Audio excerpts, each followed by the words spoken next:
Explain to me, how does it feel to end a 2-game losing streak with a win in the Jerry Colangelo Hall of Fame series? Well, first of all, it's an honor to be, in the series and understanding that we represent ASU. And when we talked to the players, we talked about this opportunity. Not everyone gets this opportunity to play here. We said, look around.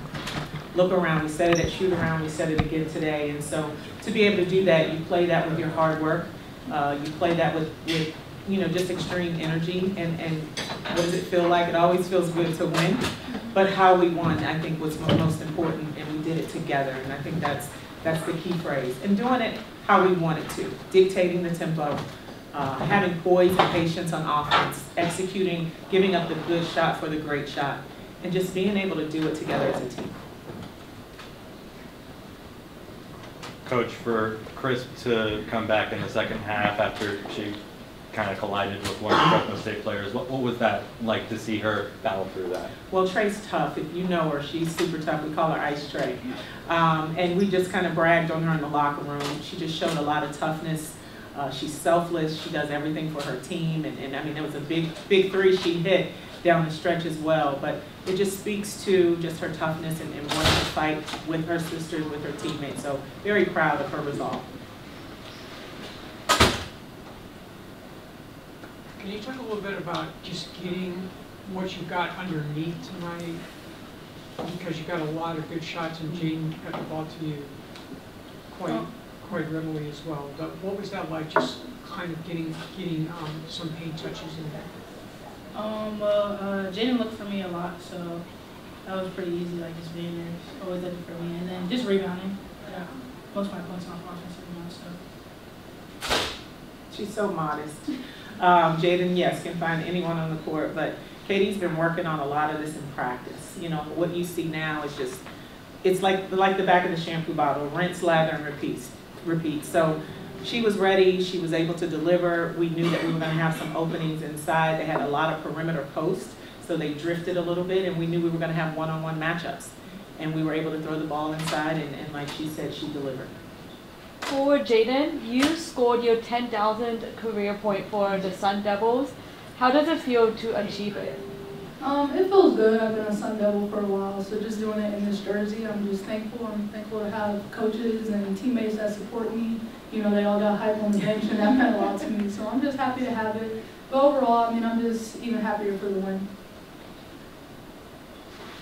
She's modest too. They're just super modest. We celebrated her in the locker room.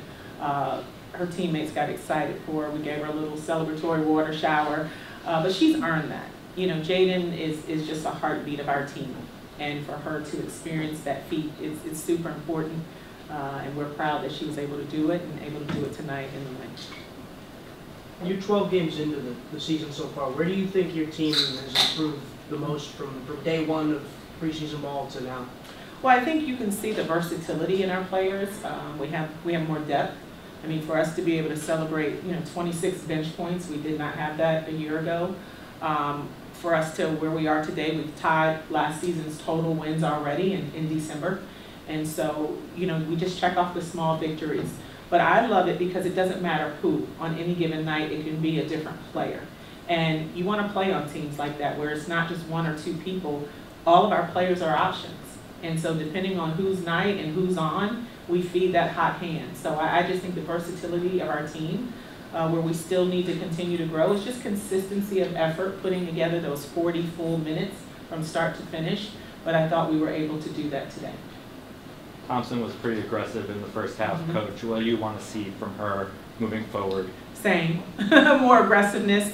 And it's interesting that you said that because her teammates celebrated her with those same words. Way to be aggressive. Journey has that in her. I mean, you even saw her escape dribble with the ball in her hands a little bit. And so just the more reps that you get, the more that confidence continues to grow. But I loved what she showed today, and we want to bottle that up and continue that. And when you had 5 players scoring in double figures in this close win, how meaningful it is for ASU and what they can look to improve like in the next few games? Well, I think anytime that you have, 5 players that can score in double figures, I think it came down to situations that we actually work on in practice. We call it win the game. We'll say different things, stop, score, stop. So we were able to, in those timeouts, recenter, refocus, regroup, and take them to moments in practice where they've been in these situations, and we were able to have success. And so I think it came down to getting the defensive stops that we needed, but Jaddan's free throws were clutch. Trey's 3 was clutch, I think. And then in the end of the game, knowing the situation, we had 3 fouls to give, so we could be super aggressive. Right? We were switching at the end of the game. So just being able to adjust on the fly, but these are things that they know and things that we practice. So the versatility of how we can play, but everything is preparation, and they were ready to go today. Jaddan, what feels different to you from a year ago to now, comparing last year's team to this group? I mean, I can just see a lot of heart in our team. I mean, you know, we had a loss last week, and the way we're bouncing back this year, I think, is the biggest thing I've been seeing. Like, you know, we had some rough moments last year, and it was kind of hard to fix that off the fly. But I think just trusting each other, communicating, trying to do anything we can to win is just like the biggest thing. Has that trust been more, you know, player-driven in terms of, like, you know, the players, the team leaders going out and telling the girls on the team, hey, we gotta get back, we gotta get off the canvas and go play again? Yeah, I mean, it's a little bit of both. We get support from everybody, so I think just having the players doing it, you know, the coaches doing it, if nobody, like, getting us going, and then the players will take over. So I think we just do a good job of that. You guys have come here to watch the Mercury play. What was it like just being on the court? You know, it seemed like it didn't flush for you at all, but what was it like being out there? I mean, it was just a great opportunity for me. I just saw it as a blessing, and obviously Phoenix, not hometown, but right now hometown. So, I mean, just playing there meant a lot because you always watch and you see all the great players coming in and out of the WNBA, and now you just get a chance to play on the same floor, give you a feel what the WNBA is like. A little foreshadowing maybe for them. You never know. What did it feel like to you? Yeah, it was a great opportunity. I feel like just like seeing all the greats like play in that gym and then being able to play in there is just like super cool. So I'm grateful for it. Well, they say any court's home. That's what it's called. You had some issues defending the three-point line against Arizona, and that came up again tonight. So is that something like going forward you're going to have to, you know, really figure out a way to get out there against some of these shooters? Absolutely. We're going to go back and cut down this film, and there were moments where we did a really good job, and then we changed defenses a little bit on the fly. And so it's a matter of trying to run them off the three-point line versus giving them that look. So this is great film. Anytime you can go back from a win and cut up the film and look at teachable moments. But those are things that they already knew about when we got back in that locker room and talked. That's where we have to get better at. So that is definitely an area of concern.